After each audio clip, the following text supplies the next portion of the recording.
The plate went out at 6 in the morning, every morning, and the cook never once let the man outside see his hand do it. He would slide it onto the narrow ledge under the back window, where the alley met the parking lot, a paper plate with eggs and 2 strips of bacon, and whatever bread was about to turn, and he would step away before the man could turn around and catch him at it. For 3 winters this had happened. 3 winters of a homeless veteran standing on the cracked sidewalk in front of the Blue Star Diner with his back straight and his chin level, never asking, never knocking, never holding out a hand, and a cook who had decided in private that this man would not go hungry while there was food in his kitchen. The veteran did not know the cook's name. The cook did not know the veteran's. What neither of them knew, what no one in that small brick diner on the corner of Hale and 9th knew, was that the quiet thing happening at that back ledge every dawn was about to be seen by someone whose seeing would change both their lives. Stay with me, because the morning this story turns on began like every other one, with steam on a window and a plate set down soft, and ended with a name read off a folded letter that nobody in that building had ever expected to hear. Marcus Webb had run the grill at the Blue Star for 11 years, and in all that time he had never told a soul about the plate. He came in at 4:30 when the streetlights were still humming, unlocked the back, and started the flat top before he started anything else. By the time the first of the regulars pushed through the front door, at 6 he had already been working 2 hours, and the man outside had already been fed. That was the order of his mornings, the grill, then the plate, then the day. He was 53 years old, broad through the shoulders, slow to speak, with hands scarred pale from a lifetime of hot metal and oil. People who came in for years could not have told you 3 facts about him. He liked it that way. He wore the same 2 pairs of work pants in rotation, and the same grey apron that had faded to the colour of dishwater, and he kept a small spiral notebook in his breast pocket, where he wrote down what the walk-in was low on, because he had learned a long time ago that a kitchen runs on the things a cook remembers when no one asks him to. The diner was not his. It belonged to a man named Earl Dawson, who had bought it back in the 90s and now mostly stayed home, and Earl paid Marcus a cook's wage and trusted him to lock up, and that trust was the whole shape of Marcus's standing in the world. Twice a year Earl came in and sat at the counter, and they talked about nothing. The price of eggs, the leak in the back roof, Earl's blood pressure, and that was the closest thing to friendship either man had named, though it was friendship, and both of them knew it. He had a small apartment 4 blocks down, a single room with a hot plate he never used because he ate at the grill, and a recliner by the window, and a photograph of a daughter on the sill.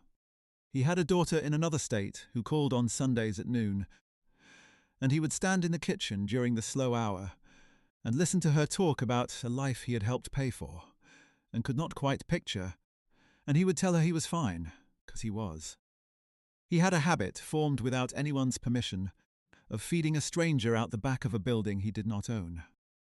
It had started on a January morning 3 winters back, the kind of cold that gets into the grout of a building, when he had looked out the back window and seen a man standing on the sidewalk out front, with frost on the shoulders of an old jacket, not begging, not moving, just standing.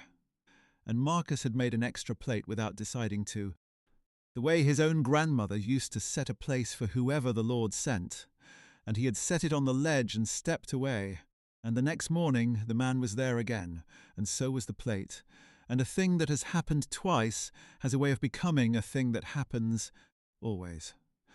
The veteran's name was Curtis Hale, though the corner where he stood had nothing to do with his name, and he would have laughed to learn that it did. He was 61. He had served 2 tours a long time ago and come home to a country that had a parade for some and a long silence for others. And somewhere in the years between then and now, he had lost the thread that holds a man to an address. A wife gone. Not to anger, but to time and a sickness that the money ran out before the treatment did. A job, gone after the plant on the south side, closed and moved its work somewhere cheaper, and a man of 50 does not find another plant. A small fall into a large hole, the way it happens, 1 missed payment at a time.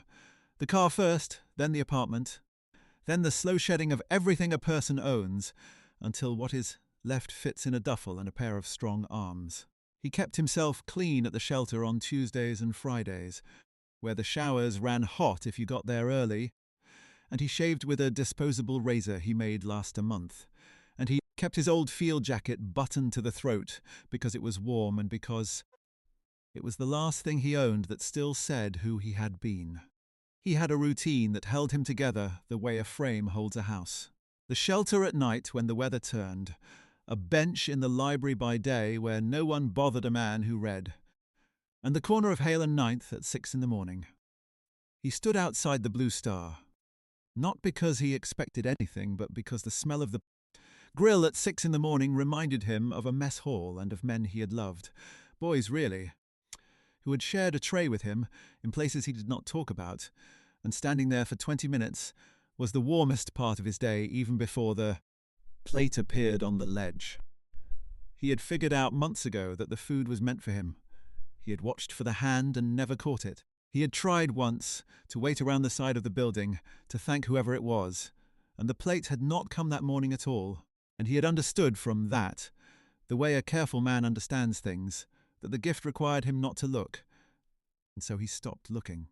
He thought of the unseen hand as a kind of grace, and he was a man who still believed in that word, who said a few of them over the plate each morning before he ate, for the hand, for the men he had lost, and for a wife, whose face he could still call up if he closed his eyes. Now, the thing you have to understand about the corner of Hale and Ninth is that it sat in a part of the city that money had started to notice. 2 blocks north, a glass building had gone up. The diner, with its red vinyl booths and its cream tile gone grey at the grout, sat on a lot that a development company had been quietly trying to buy for 2 years, and Earl Dawson had quietly refused them twice. The man who ran that company drove past the Blue Star most mornings on his way to the glass building, and most mornings he did not look at it at all. His name was Andre Cole.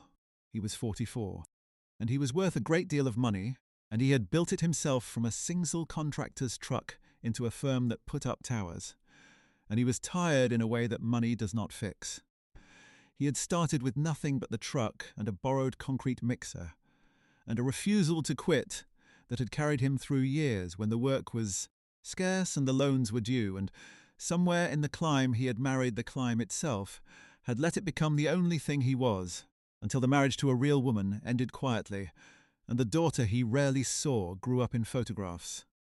He had a driver and a back seat and a phone that never stopped, and he passed the diner the way you pass a thing you intend to demolish, which is to say, without seeing the people in it.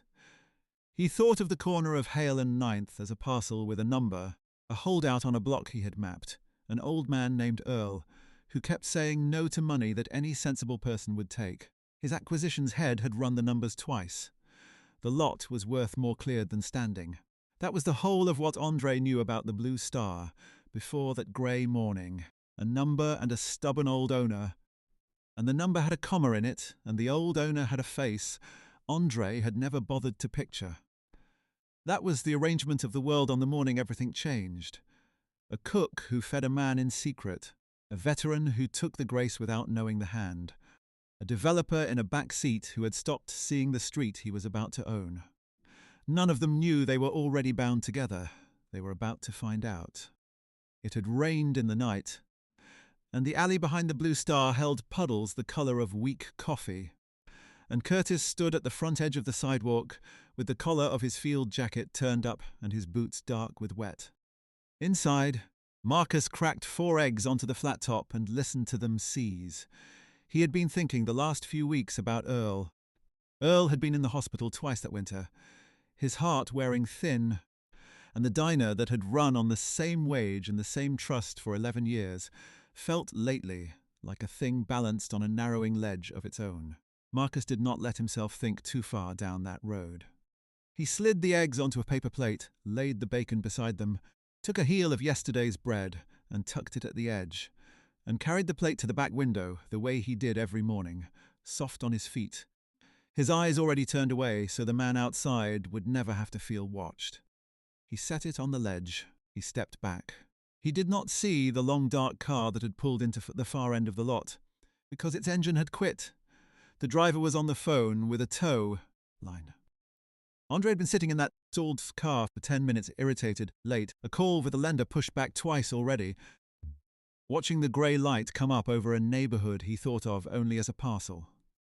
The wipers had stopped mid-stroke when the engine died, leaving a smear of last night's rain across the glass.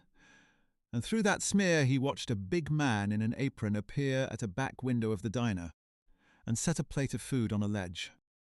He watched the man step back out of sight. There was a particular care in how the cook set the plate down, a softness, a thing Andre noticed without knowing why he noticed it, the way you set something down when you do not want the person it is for to feel watched. He watched. A moment later, an older man in an old military jacket come around the side of the building, pick up the plate with both hands the way you would lift something that mattered, and bow his head over it where he stood, lips moving, before he ate. Andre had grown up 4 miles and a whole world from that lot, in a place where food was not always certain, where his mother had sometimes set her own plate aside and said she had eaten at work. And something in the back of his chest that he had paved over a long time ago shifted under the weight of what he was seeing. He did not know yet why it hit him so hard. He told his driver to forget the tow for a minute and just wait. He kept watching. The smear of rain on the glass, the steam at the window, the old man with his head bowed over a paper plate as if it were a feast. Curtis ate slowly, the way a man eats who has learned that a full feeling is not a thing to rush. He did not see the car. When he finished, he set the empty plate back on the ledge, squared it neatly, and laid 2 fingers against the brick of the building for a moment, the closest thing to a thank you he had ever been able to leave for a hand he had never seen. Then he straightened his jacket and walked north toward the shelter, and Andre watched him go. And the developer sat very still in the back of a dead car and felt something he had not let himself feel in years. The car got towed. They went on. From that morning forward, Andre did pass the Blue Star without seeing it ever again. The next morning he came back. He had his driver park across the street this time, deliberately, and he watched the same thing happen. The plate, the step back, the old man, the bowed head, the squared plate. The morning after that he came back again. On the 4th morning he did something he had not done in 20 years. He got out of the car, crossed the street and walked into a diner as an ordinary man. And he sat in a red vinyl booth and ordered coffee and eggs from a waitress named Renee, who had no idea who he was, and he watched the kitchen pass through until he saw the cook's scarred hands and his careful down-turned face. Marcus did not look up. There were 40 plates to put out before 9. The man in the good coat in booth 4 was just another body to feed. Renee refilled the coffee twice. Andre paid in cash and tipped more than the meal had cost and left without saying what he had come to say, because he did not yet know how to say it. He went back to the glass building and sat in an office on the 19th floor and could not focus on the towers he was building because he kept seeing an old man bow his head over a paper plate. That night, Andre did something else he had not done in a long while. He went looking. He had a head of legal, a woman named Joy Adkins, who had been with the firm since the 2nd truck, and he asked her to find out 2 things. Who owned the lot on Hale and 9th, which he already half knew, and who the man was who stood outside it every morning. Have you ever done a kindness so quietly that you almost forgot it counted? Hold on to that, because it matters how this ends. Joy was good at finding things. By the end of the week, she had the deed history on the Blue Star, the same one the firm had been circling for 2 years, and she had something else, something she brought into Andre's office with an odd look on her face and set on his desk without a word. It was a thin file on the man in the military jacket, Curtis, 61, 2 tours, an honourable discharge a long time ago, a name and a service record and a string of last known addresses that ended, 3 years back, in nothing. Andre read it twice. He had expected to feel the simple thing, the urge to help, the writing of a cheque, the easy charity of a rich man who has been moved. He felt that, yet under it he felt something sharper, and it took him most of the night to understand what it was. Sitting alone in the dark of the 19th floor with the file open on his knee and the city burning below him. His own father had come home from a war to the same long silence. His own father had stood in lines and worn an old jacket buttoned to the throat and died younger than he should have in a country that had a parade for some. Andre could remember the jacket, olive green gone soft at the cuffs, hung on the back of a kitchen chair, where it stayed for years after the man was gone, because no one in the house could bring themselves to move it.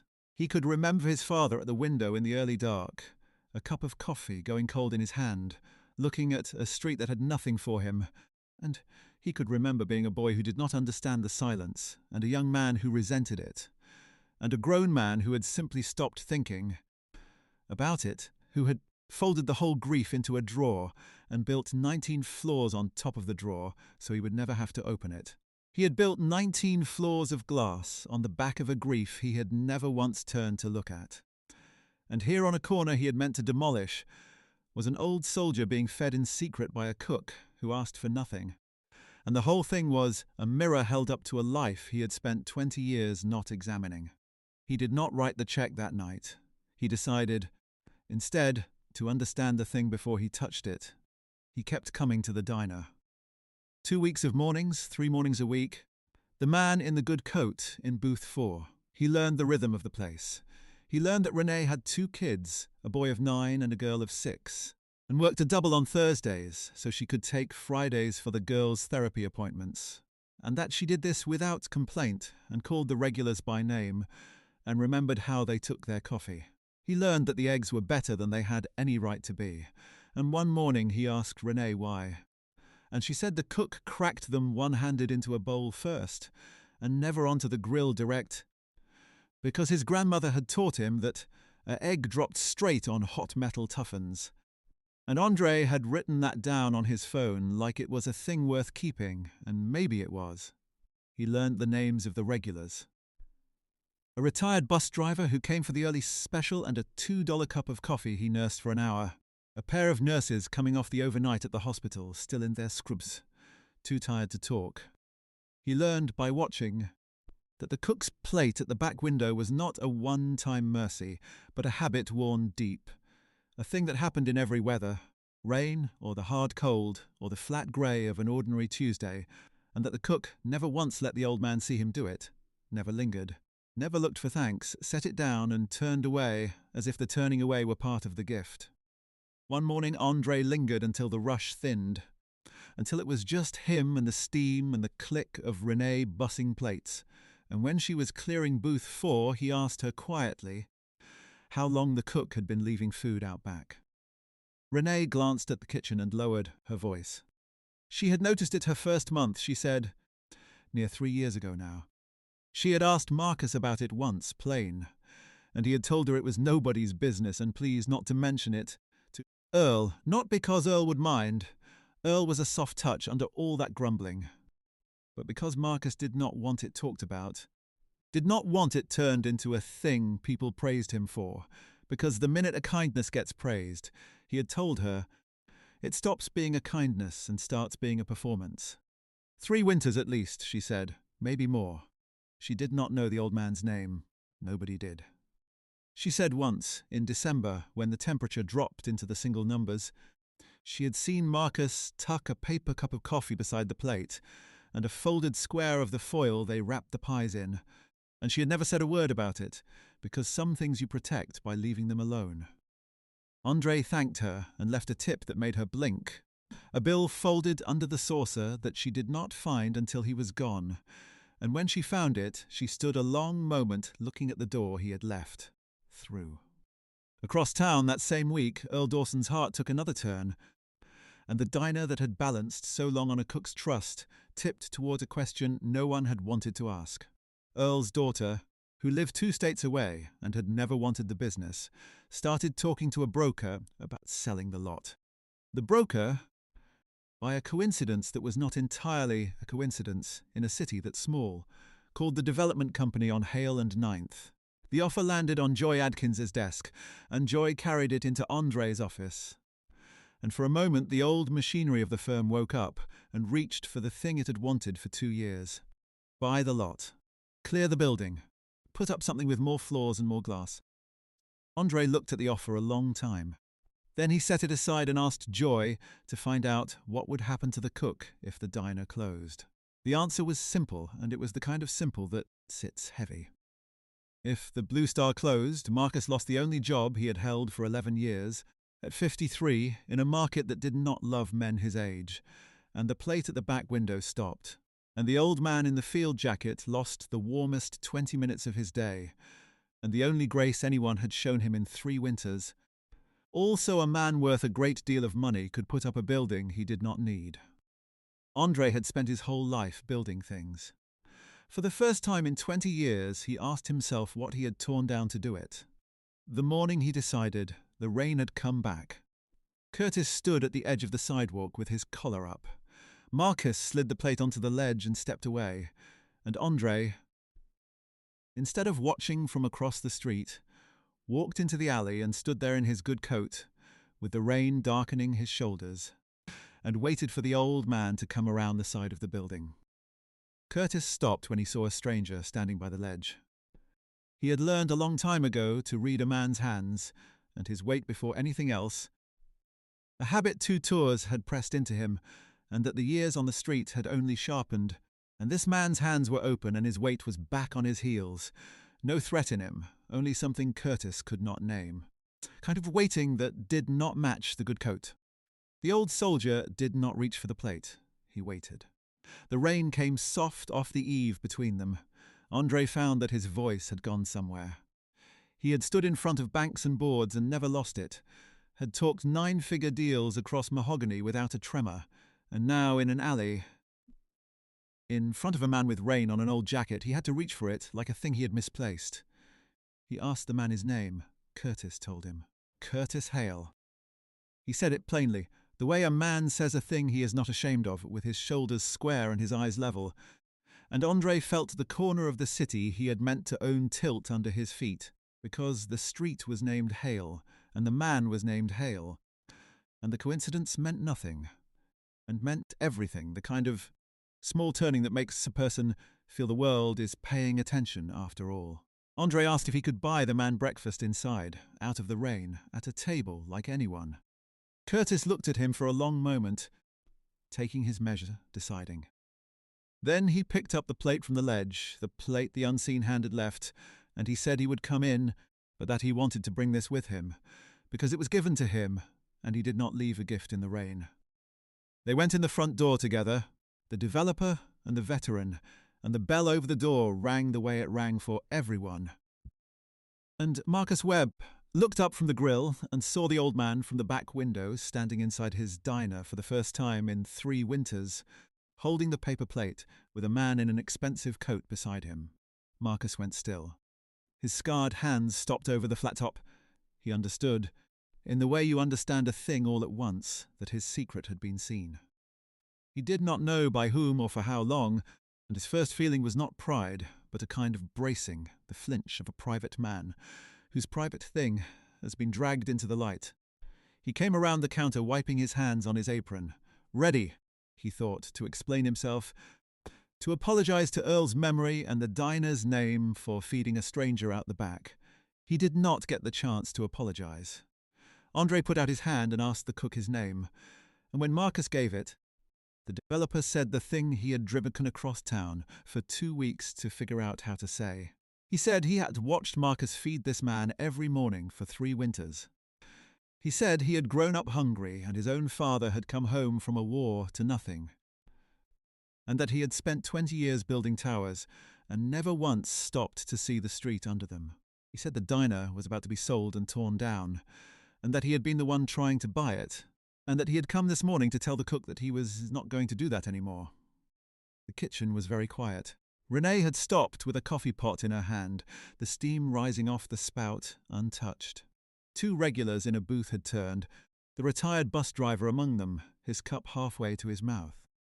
Marcus stood with his apron twisted in his fingers and did not understand yet what. He was being told, and the part of him that had spent 11 years bracing for the day his quiet thing got noticed and punished could not yet let go of the brace. Andre said it plainer. He said he was buying the lot, but not to clear it. He was buying it to keep the diner open, and he was putting the cook's name on the deed as the manager who would run it, with a wage that was not a cook's wage, and a clause that the back window would never be bricked over. He said he was funding a thing the firm had never funded before, A program through the veterans' office, 2 blocks north in the glass building. Hot breakfast every morning for any man or woman who had served and had nowhere warm to stand. And that he wanted Curtis to be the first name on its rolls, and that he wanted Marcus to run the grill. Then Andre Cole did the thing that broke the room open. He took a folded letter from his coat, the letter Joy had drawn up, and he read aloud the line at the top of it, which was not Marcus's name, and not Curtis's name, but the name of the program, and the program was named for Andre's father, a soldier who had come home to silence and died too soon. And hearing his father's name said aloud in a diner full of steam, Andre, who had not wept in 20 years, had to stop reading. Marcus put his hand over his mouth. Curtis set the paper plate down on the counter, very gently, and laid 2 fingers against it the way he had laid them against the brick every morning.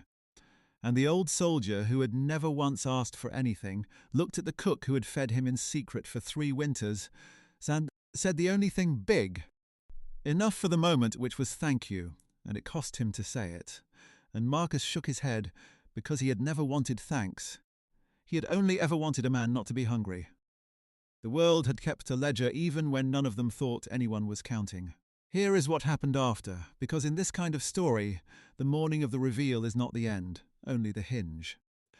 The sale to the out-of-state broker fell through, and Earl Dawson, from his hospital bed, signed the lot over to the arrangement Andre had built, his hand shaking on the line so that Joy had to steady the clipboard. And Earl looked up at the cook he had trusted for 11 years and said only that he should have given him the keys outright years ago and saved them both the paperwork. Earl lived long enough to come to the diner one last time in a wheelchair, a blanket over his knees, and eat eggs cooked by the man he had trusted, and to see the back window with its ledge that would never be bricked. And he sat in his old booth and held court with the regulars for an afternoon, like a man at his own celebration.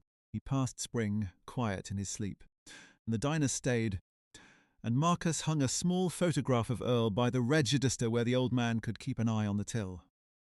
Marcus ran the grill and the program both, and it turned out the private man had a gift for it, for knowing without asking which of the morning faces needed only food, and which needed someone to sit a minute.